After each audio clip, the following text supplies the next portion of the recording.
Good morning, everyone. This is Lisa with our Georgia Suburban Homestead.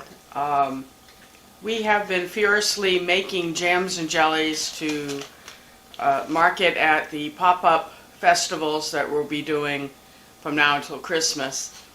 My pepper jellies are gaining in popularity, and I'm also adding my pepper relish to my list of things. As we've been approved to do those. Right now I'm putting labels on the Scotch Bonnet mango jelly. How's that? Does that sound good for you heat lovers? It's spicy, it's extremely good with cream cheese on a Ritz cracker. I have to have Ritz crackers. It's my brand. Anyway, so I designed some labels. And I have found out that I really suck at putting labels on things. I can't seem to get them straight. So all my labels, all my jelly jars are cockeyed. And I'll show you as I put a few on, but I'm not putting them on crooked on purpose. It's just kind of a thing. So we made these last night. The seal is really good on them. And I've decided that from now on I will, I'll get flat jars. Let's see if I can show you what I'm talking about. Yeah. These jars that don't have quilting, whereas these jars do, the labels look kind of funky over the quilted jar, but they look good over this. So that's a good set on that jelly, don't you think? A lot of pectin in the skin of peppers. So let's see how good your friend here can do this, huh?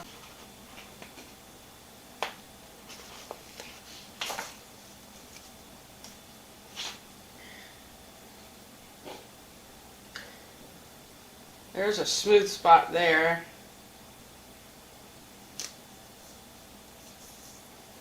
And it's still crooked. Look at that.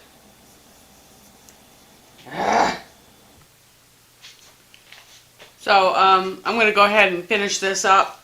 And I've got to go pick some Sugar Rush peach peppers out of the garden out front. Some more Scotch bonnets. I just washed all these peppers for the relish. I've got Thai chilies, bigger chilies, monster jalapenos, and then this recipe for the relish calls for the Sugar Rush peach. And it's dripping water all over my floor. Oh well. Anyway, I need more Sugar Rush peach peppers and to put the relish together, and I'll film making that and the Sugar Rush peach jelly, which we're using fresh peaches. Peaches, Sugar Rush, peach jelly, and pineapple. It's really hot and it's really good. Yum, yum, yum, yum, yum. So, come along for the ride.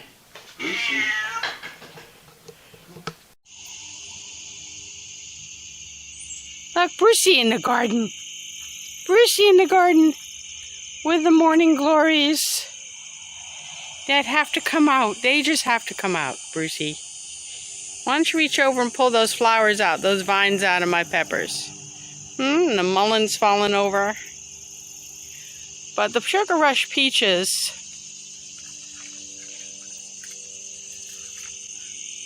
are in this part of the patch. Those are all Sugar Rush peach. And I need about 8 to 10 of them to make this jelly. So let's see if we have 8 to 10 that are peachy. Now it's okay to use them when they're not quite peachy in color, but they're best when they're fully mature. And the way they get their name is they mature into a peach color. Oh, spiders. Hey girl, I'm gonna have to break your web, I'm sorry. But I know you got more web stuff in you. Because you build your web every morning, don't you, babe? Oh, the garden is full of spiders. All right, so we have to go down below the canopy. And I think here's one. Oh yeah, there's plenty. That's 1, 2.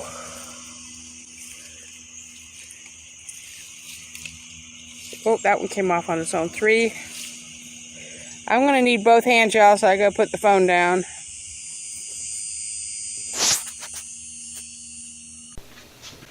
All right, Sugar Rush Peach Peppers. And that's the color you want them at full maturity. That's where they get their name. Now the reason they call them Sugar Rush is when you bite into it, you feel like you've got a mouthful of powdered sugar. I kid you not.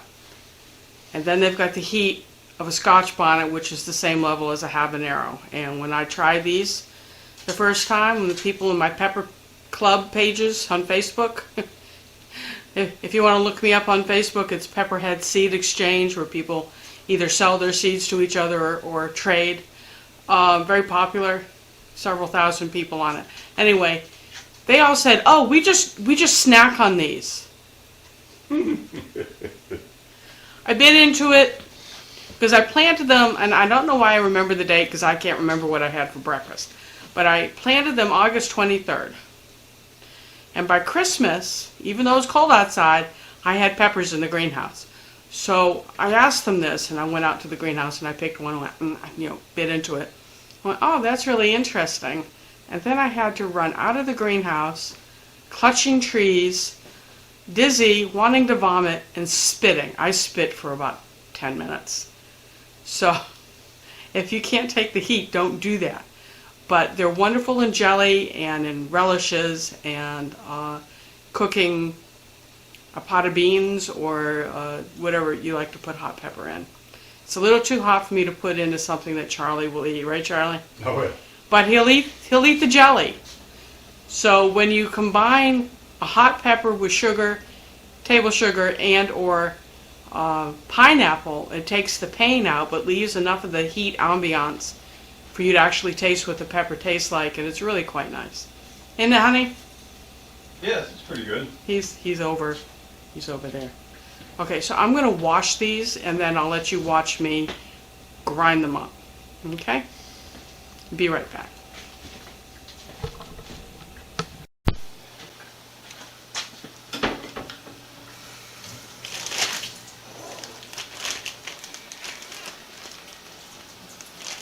Now Charlie had already gone through and peeled the peaches for me,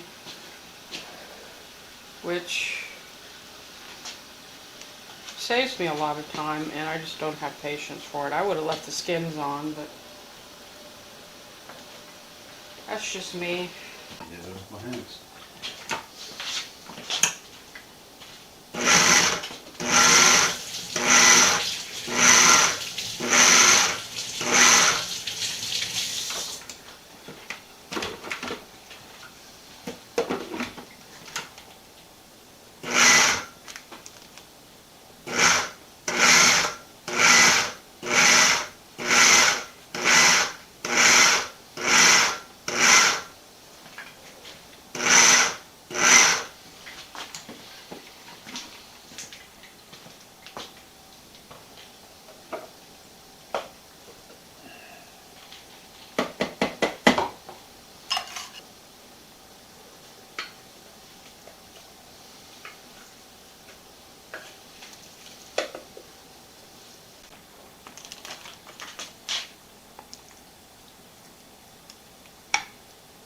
I'd say Let's say another one. another 2. About what we got. Hmm? About what we got.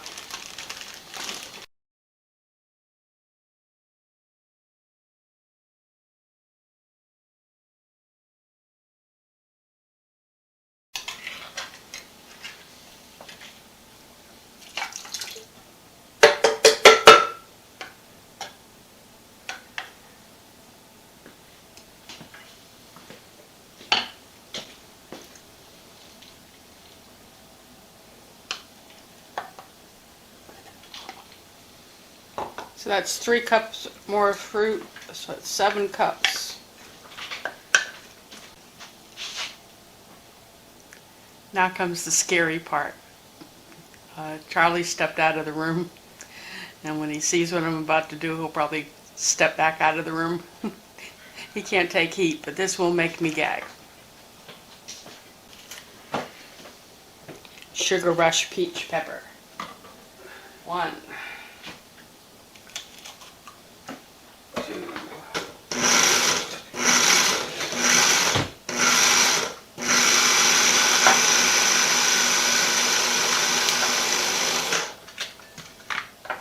I'm surprised you're still with me, Daddy. You haven't taken the lid off yet. You ready? Here we go. Oh, he's leaving.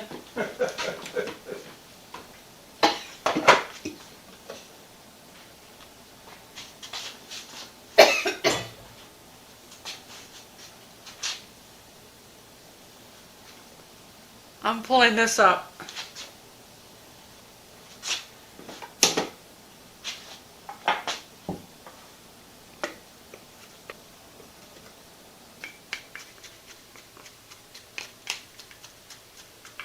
I'm going to pack it down.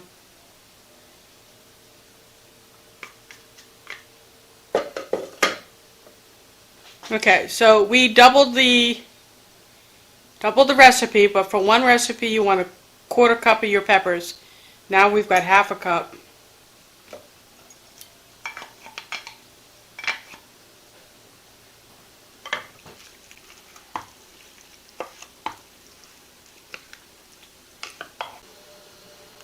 So some of you are saying, why didn't you remove the seeds? Because I like heat.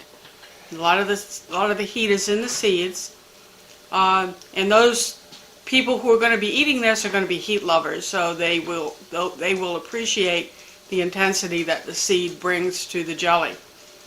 Now last year when I invented this, Charlie made all sorts of faces, because when you take those peppers out of the food processor, it fills the room with fumes. And as you see, I'm handling it, but he would be choking it on the floor at this point. So he was like, but as anytime you make jelly, you end up with foam that you skim from the top of the jelly in a bowl on the counter. And I like the foam as well as I like the jelly. And he decided, when I wasn't in the room, that he was going to try it on a cracker with a little bit of cream cheese. Next thing I know, he's coming in. We watch TV every night together. It's kind of part of our I love you ritual. And we end up falling asleep together on the couch. So it's part of the I love you ritual. But I looked over and he was popping the top on one of my cans of jelly, and he had his vegan cream cheese and his Ritz crackers, and he ate that whole can while we watched TV, or jar, I should say. So it's become kind of a favorite of his. And Charlie, come over here. Tell everyone what the pineapple does to the heat. Kind of makes it disappear, which is nice, because those peppers make you cry. They're painful. They're painful. I gotta find another recipe for them though. Can you make it out of bell peppers? I can do some out of bell peppers, but that's kind of not exciting at all. So now it's time to actually cook this. We're going to need 7 cups of sugar, baby. Okay. Charlie and I work as a team, and I'm the ladle lady. And once I get this boiling and up to where it needs to be. Most jelly recipes will call for, per recipe, a tablespoon of lemon juice. And for this size recipe, we would do 2. But because Charlie will probably eat some of this, I'm not using lemon juice. I'm using citric acid, which is an approved preservative for canned goods that you sell, that you make at home, okay? So we'll use citric acid, and we'll use it's supposed to be a 1/4 teaspoon per jelly recipe, so we'll put a full teaspoon in, and it should meet the acidity requirements for safe canning. So I will now turn the camera down so you can see the process as we cook this stuff. And I'm using 2 packages of pectin. Okay?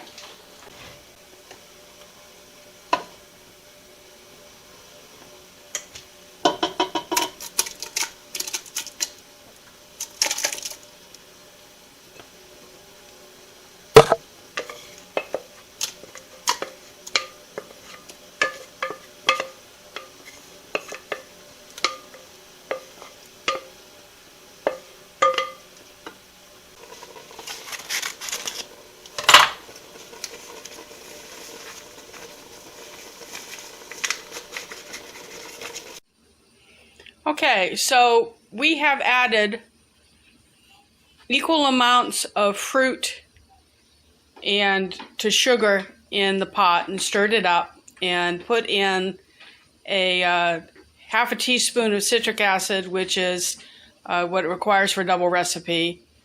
And now we're waiting for it to boil. And once it comes to a boil, we will start our canning process. So this is what it looks like right now, and it's got the citric acid, the pectin, and the sugar in it. And you want equal amounts of sugar to fruit. You want to stir it every now and then as it's coming to a boil. Make sure it's not burning at the bottom of the pot. And once this comes to a boil, we will set the timer for 2 minutes.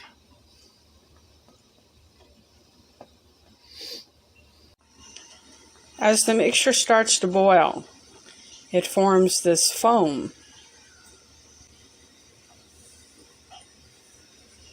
And when it reaches a full rolling boil, that foam's going to cover the surface of the jelly. And you don't really want to stir much when it's coming to that level.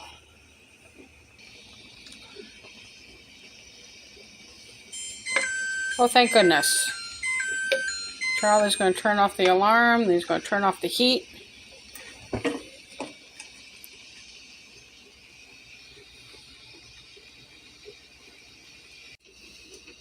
Okay, so we got most of the foam off. We're going to give it another stir. A little bit more foam comes to the surface. But that's okay. So now Charlie's going to put a jar on my plate.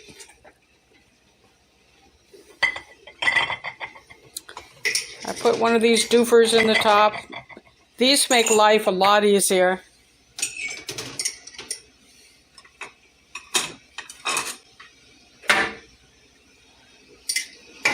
And our very first scoopy doopy.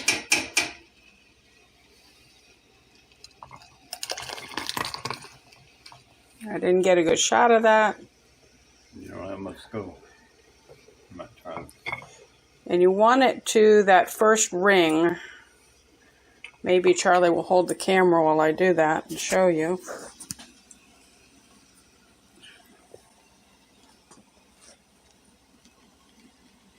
That ring right there.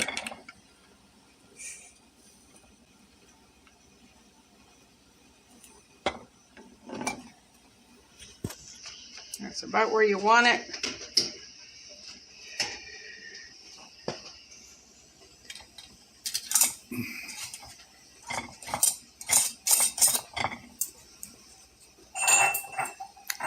And he's got a grabby tool, and he goes and he puts that on a towel to wait for his brothers and sisters.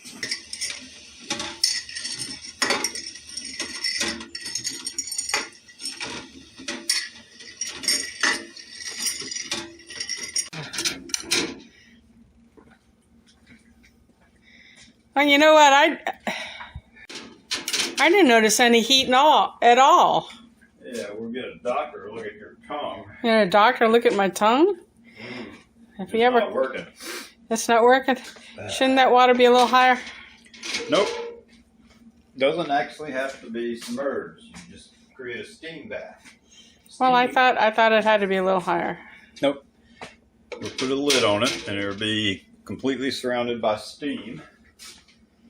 If you know your thermodynamics, steam actually heats faster than water. Already sealed. They're already popping sealed. Pop. But what you're trying to do is get that little air space hot. Then when it cools back off, especially if there's mainly steam inside. One more? Yeah. Yeah.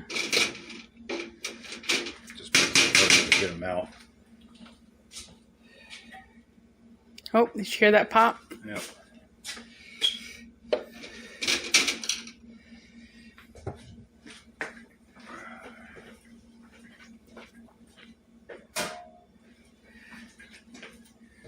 So you put your lid on there and it covers the whole thing. They're now totally surrounded by steam. That steam, A, sterilizes it, and B, heats that airspace up. You don't tighten your lids on initially. So when that air inside expands, it gets, it's going to expand to the same temperature. It's going to get heated to boiling point temperature. I just heard it sealing there. They're popping. It might have unsealed because as it starts heating up, that air inside is going to expand. And if your lids are loose enough, that expanding air comes out past the seal. Then when you take the lid off, it starts cooling down, and it's cool. When it cools off, the air contracts and it pulls the lid down. Okay, so you gotta set your timer for 15 minutes.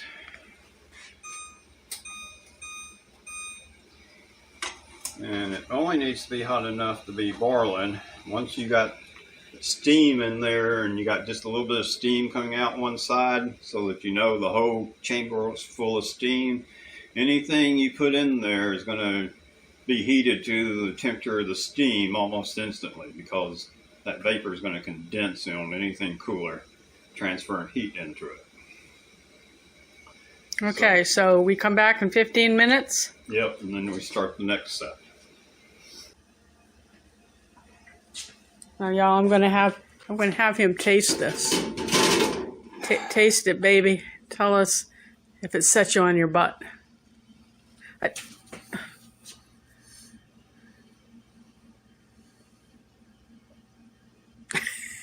Does it have a kick? Okay. Does it have a kick? It just keeps coming. Oh.